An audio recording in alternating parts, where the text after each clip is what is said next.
REC. Nah, weh. Nah, oh wes. Nice. Nah, Assalamualaikum warahmatullahi wabarakatuh.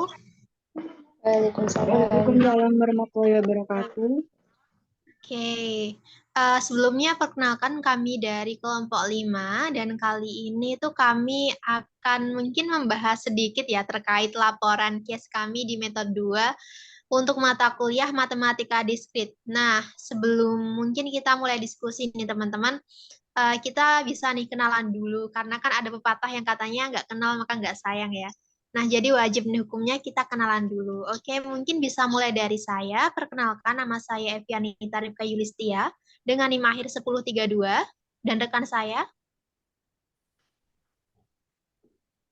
Saya Arina Bella Astira dengan NIM akhir 1038. Saya Nadilia Duktavia dengan NIM akhir 1051. Dan saya Yusrina Hirazi dan Patim akhir 1062. Dan rekan saya. Saya Elvi Yunia dengan NIM akhir 1009. Oke, mungkin tanpa basa-basi kita bisa langsung aja masuk ke materi pembahasan diskusi yang pertama. Nah, untuk diskusi yang pertama ini tuh kita membahas terkait prinsip dasar menghitung ya. Mungkin untuk yang bertugas pada bagian ini boleh dong dibaca gitu. Oke. Jadi untuk prinsip dasar menghitung ini tuh suatu alat bernalar untuk membuktikan hasil-hasil terutama yang terkait dengan bilangan bulat atau hubungan tertentu yang dapat diperluas berlaku untuk semua bilangan asli. Sasaran yang terkait terutama tentang penjumlahan dan hubungan tertentu antara lain dapat berupa ketidaksamaan, keterbagian, atau diferensial. Dalam kaitannya dengan hasil penjumlahan, prinsip dasar menghitung melibatkan notasi jumlah atau summation dan notasi kali, yaitu produk.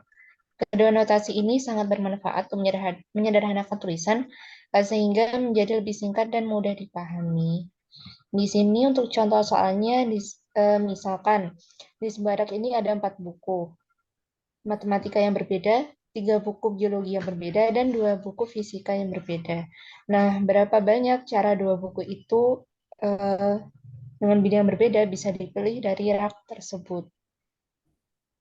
Nah, berdasarkan contoh soalnya, berarti di sini ada 3 kemungkinan. Yang pertama itu bisa jadi satu buku itu bidang matematika dan satunya bidang biologi. Bisa jadi satu buku bidang matematika dan satunya bidang fisika, dan satu buku bidang biologi dan satu bidang fisika. Nah, sehingga ketika menggunakan prinsip perkalian, ini ada 4 kali 3 sama dengan 12, yaitu 12 cara untuk membeli 2 buku yang terdiri dari satu buku matematika dan satu biologi. Lalu terdapat 4 kali 2 atau 8 cara untuk membeli 2 buku yang terdiri dari satu buku bidang matematika dan satu bidang fisika. Dan 3 kali 2 sama dengan 6 cara untuk membeli 2 buku dari bidang biologi dan satu bidang fisika. Nah, karena pemilihan 2 buku dari bidang yang berbeda itu sangat lepas, maka di sini kita akan menggunakan prinsip penambahan dengan cara 12 ditambah 8 ditambah 6, ini sama dengan 26 cara. Gitu. Oke, makasih Kak Yusrina atas penjelasannya untuk materi yang pertama. Nah, mungkin bisa langsung nih kita masuk ke materi selanjutnya, yaitu terkait prinsip rumah merpati. Nah, yang bertugas dipersilahkan. Untuk materi yang kedua ini yaitu tentang prinsip rumah merpati. Definisinya yaitu prinsip rumah merpati atau pigeonhole principle itu menyebutkan bahwa jika kita punya dua buah bilangan cacah n dan m dengan n lebih dari m, kemudian sebanyak n buah burung ditaruh di m buah sarangnya, maka setidaknya ada satu sarang yang berisi lebih dari satu burung. Nah, untuk contoh soalnya, sebuah kelas matematika diskrit memiliki 40 mahasiswa. Setiap mahasiswa harus memilih minimal satu dari 4 opsi mata kuliah yang tersedia, yaitu teori bilangan, kombinatorika, permutasi, dan deret. Akan tetapi, setiap opsi mata kuliah hanya dapat menampung maksimal 15 mahasiswa. berapa opsi mata kuliah yang paling sedikit menampung mahasiswa.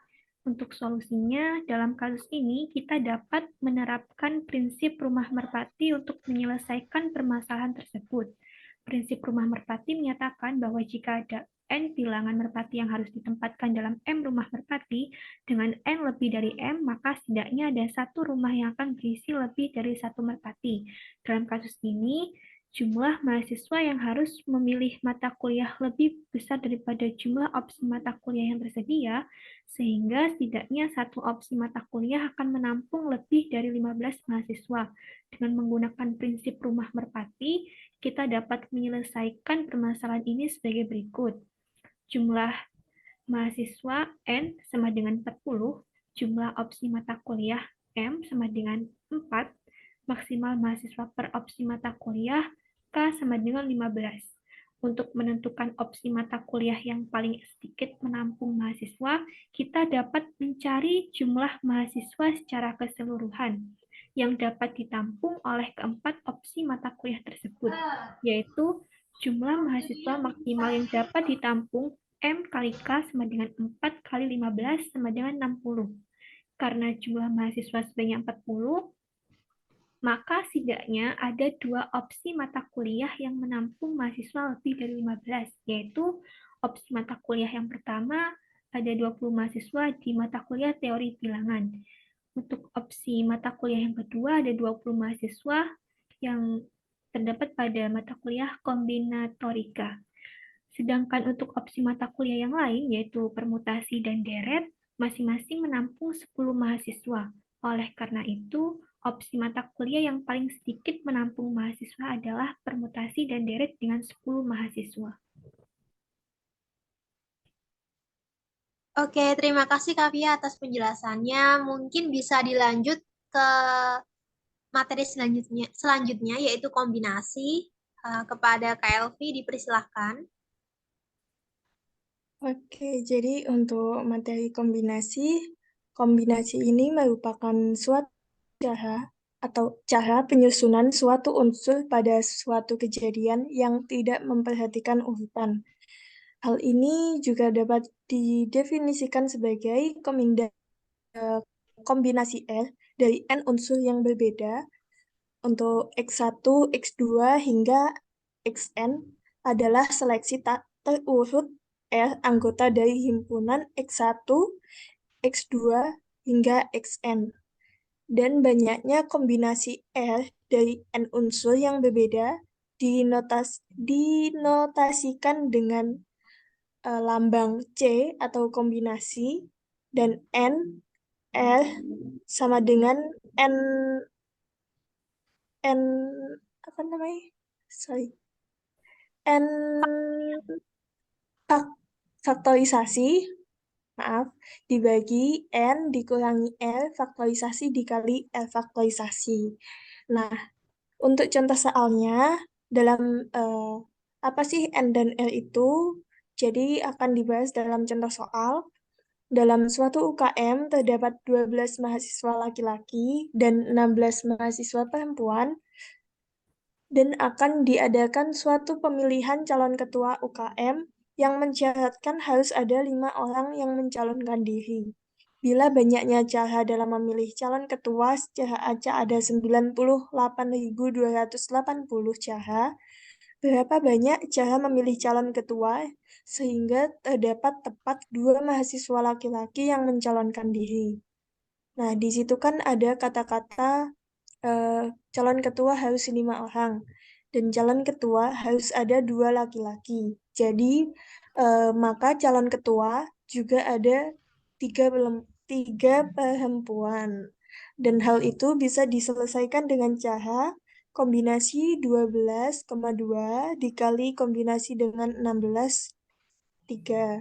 Nah, itu untuk laki-laki dan 1 untuk perempuan. Nah, hingga didapat hasil 36.960. Jadi untuk pertanyaan tersebut akan ada 36.960 cara untuk calon ketua yang terdiri dari 2 laki-laki dan 3 perempuan.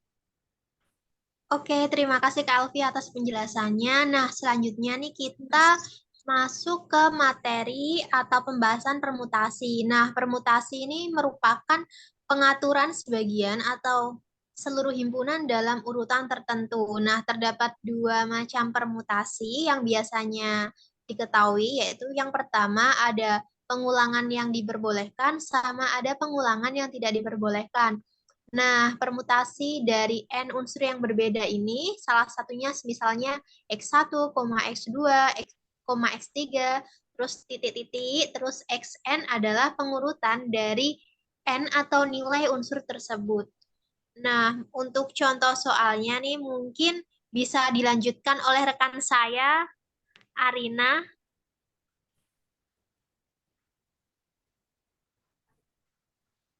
Arina. Nah, soalnya adalah untuk menentukan banyaknya susunan tempat duduk berbeda untuk 6 orang yang duduk melingkar dapat kita mulai dengan menentukan salah satu tempat duduk sebagai acuan, sehingga tersisa 5 tempat duduk yang lainnya. Nah, contohnya ada di gambar, satu tempat yang jadi acuan itu yang atas sebelah kanan. Nah, dari persoalan tersebut, kita bisa menjawab, pertama, dari 5 tempat duduk tersebut, kita mencoba menentukan banyaknya susunan, yaitu ada kursi pertama yang kemungkinannya diisi oleh 5 orang. Karena kursi pertama kan dia udah jadi acuan. Nah, kursi selanjutnya itu dia ada kemungkinan diduduki oleh 5 orang. Nah, si kursi pertama sudah diduduki, selanjutnya kursi kedua, sisa 4 orang. Begitu seterusnya sampai kursi kelima, di mana hanya ada satu kemungkinan siapa yang duduk di situ. Nah, dengan menerapkan konsep aturan perkalian, diperoleh banyaknya susunan duduk itu 5 faktorial atau 5 kali 4 kali 3 kali 2 kali 1, di mana hasilnya ada 120 cara. Baik, terima kasih Kak Arina. Ya. Lanjut. Oke, baik. Terima kasih Kak Arina atas pemaparannya. Nah, mungkin untuk Kak admin bisa dong dikasih atau diperlihatkan poster-poster yang telah kita buat. Oke. Nah, itu merupakan poster yang telah kita buat. Ada prinsip dasar menghitung, lalu boleh di next dong. Nah, ada juga yang membahas terkait rumah merpati. Oke, bisa di next. Oke, pembahasan terkait kombinasi. Dan yang terakhir boleh di next. Nah, yang terakhir ini pembahasan terkait permutasi. Oke, teman-teman mungkin cukup sekian ya diskusi kita kali ini terkait study case untuk metode yang kedua. Nah, kurang lebihnya mohon maaf. Wassalamualaikum warahmatullahi wabarakatuh. Waalaikumsalam Waalaikumsalam warahmatullahi wabarakatuh. warahmatullahi wabarakatuh.